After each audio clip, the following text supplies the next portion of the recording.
Social media has been evolving for generations to come. And it started with shit like MySpace, you know, a platform that seems like it was really good for its time, but as technology advances, it just becomes really shit. And yeah, that's why MySpace is no longer very active. They did not get with the times. And of course, as time moves, things evolve. We were once cavemen in a cave just sitting there throwing rocks at the wall and hoping they break. But yeah, social media, like anything else, it's like a Pokemon. That shit was evolving the entire time, and it started with a platform in 1997 called 6 Degrees, I guess. I literally never heard this in my entire life. Like, the entire point of it was obviously, yeah, you just make friends with other users. The ability to make profiles was created, upload content, and just share your experiences with the world. And maybe whoever made this 6 Degrees platform was a bit of a mistake. All right, maybe it was, or maybe not. But what bro did not realize is he created a double-edged sword. But at this point in time, social media was pretty harmless. All you really did was just network with people online, and I guess that was the whole point. And now, of course, they knew the value of this website. There was a shit ton of users. Obviously, they wanted to be able to monetize their platform. And back in the day, that kind of backfired because it messed with the overall, like, user experience. And that was a foreign concept back then. No one really knew that social media content or platforms or whatever could be monetized. People just thought that was ludicrous. Like, oh, why am I seeing an ad on social media? Like, no one really understood that concept. But the website ended up shutting down later on. I guess it got bought by a big corporation, and eventually that just interfered with the experience so much they just decided to shut down. The website shut down in 2001, and a year later Friendster popped in.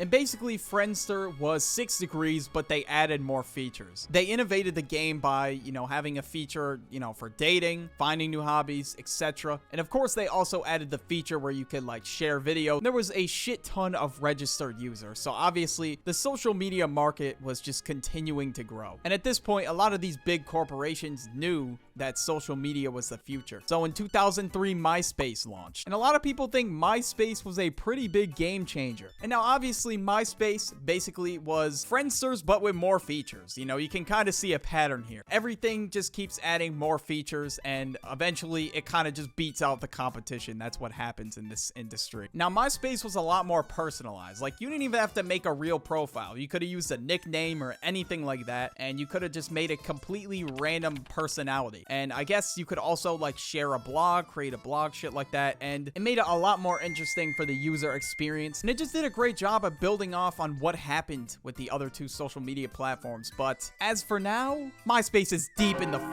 grave. That shit is so dead. It is unbelievable. I guess MySpace still exists in 2024, and that shit is a fucking graveyard. It is barely any users compared to any other platform. And of course, platforms such as Facebook, which was created following MySpace, is why it's dead to this day. Now, in 2004, Facebook was created, and it was originally niched down to where you could meet people at your college, but eventually it became like a very, very big thing. In 2008, it took over MySpace as the most visited site. So yeah, you can really only imagine what happened with fucking MySpace there. And now, of course, Facebook was gonna surpass them. They were continuing to evolve while MySpace kind of stayed the same for the most part. In 2005, YouTube was created, and it's probably the best platform on this list in my opinion. I love YouTube. I literally cannot go without it. I cannot eat without watching YouTube, bro. It's a sin. I just have to do it. Now, it was created in 2005 to make your own home videos, and honestly, they probably had no idea that they would have monetization eventually. Now, at this point in time, YouTube was filled with just funny short videos. There was no like formal creators on here. And years later, a lot of entertainers started strictly creating content for YouTube. And as the platform grew, they got monetization. And well, I mean, here we are. This is my full-time job now. And honestly, I really only have you guys to thank. Like, seriously, thank you so much. And now in 2006, Twitter was made. Oh, God. Yeah, you know what, bro? Maybe Twitter was a mistake. I don't think Twitter should have been made in 2006. Back then, Twitter wasn't really a toxic space at all.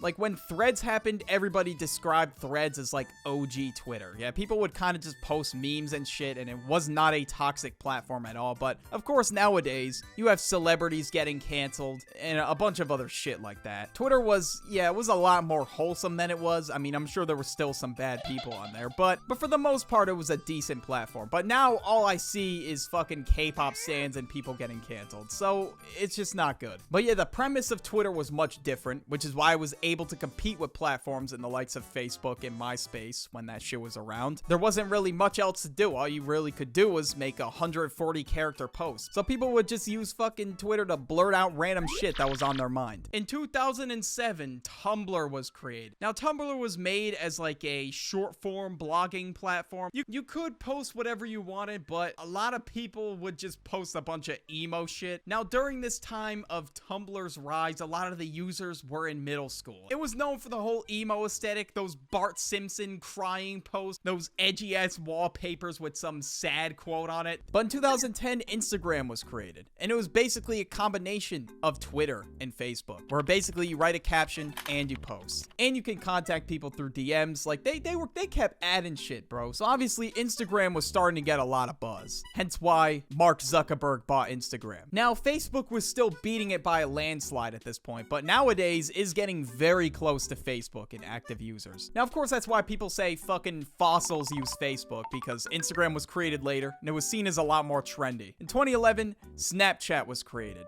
Ugh, another mistake. Yeah, bro, you could send pictures to your friends and they get deleted.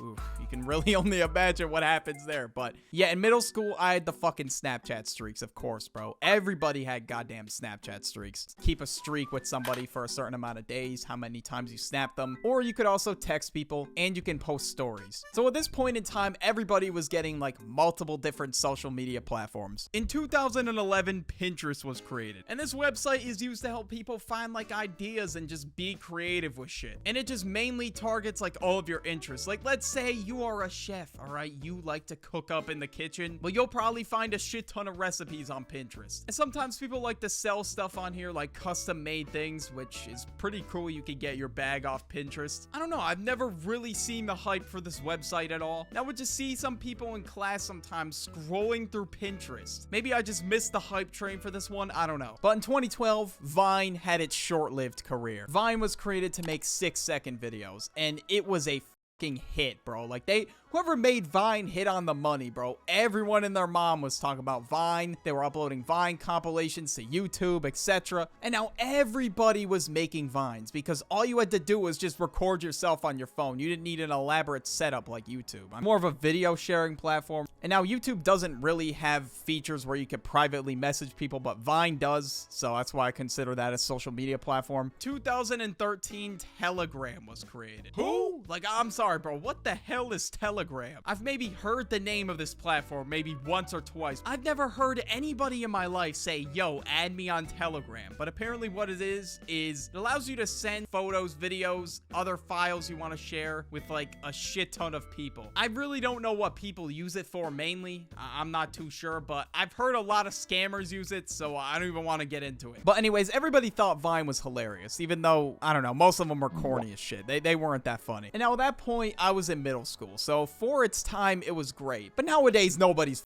Vine, and which is why Vine had its short-lived career and died in 2017 in cold blood, thanks to TikTok. So yeah, TikTok was made in 2016, and it started as Musical.ly. Ugh, I don't even want to think about that. I used to post cringy-ass videos. But in 2018, I think, Musical.ly turned into TikTok. And well, of course, yeah, you know where it is now. It's probably the most popular social media platform in the world. Now, I don't watch TikTok at all. I used to. And I used to get caught up in scrolling so much. But now, since there's so many people on it and you could just scroll forever, it became such a great tool for promotion, and I've seen some really talented creators on there, although a lot of them are fucking dog shit. But yeah, of course, TikTok, I got mixed feelings about. I was not really fucking with TikTok. Let's talk about Be Real. Now, Be Real was made in 2020, and I guess the entire point of it was to be real. I mean, a lot of times people would just fucking post a picture of their wall for their Be Real. And I mean, I used this shit for like 5 days, and then I stopped, because I don't really like to stay too active on social media. I barely ever post on my fucking Instagram. But after that, Threads was made in 2022, and of course, that shit died after a month. No one uses fucking Threads anymore. And I guess I kind of have a hypothesis as to why it died. It is a carbon copy of Twitter. Mark Zuckerberg, what are you doing, bro? Yeah, that's why it died. People just went to fucking Twitter, even though it's X now, for whatever reason. If he wanted Threads to be successful, I think he should have just added more features, me personally. But yeah, I definitely forgot some unknown-ass platforms, but that's basically the history of social media. Hope you enjoyed the video. I'm out.